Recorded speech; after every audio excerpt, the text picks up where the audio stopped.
So guys, here is how we can fix iPhone speaker is low sound. So step number one, and the first solution, is to head over to settings. And then if we then scroll down and go to accessibility, we want to scroll down now until we see the option for audio and visual. And then from here, you want to make sure you scroll to the bottom, click on call audio routing. And you want to make sure that this option here is set on automatic. If it's on Bluetooth headset, this will be a problem. And you can go to automatic, or you can simply just select speaker right here. So for number two, we need to scroll down and we need to go to sound and haptics. And then from here, there is a couple of different options that we need to change. So if your ringtone and alerts is on low volume, you want to make sure that you turn that up there.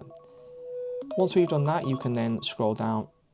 Once we've done that, you can then scroll down a little bit further. And the most important one here is built-in speaker. And you want to go and click on volume limit.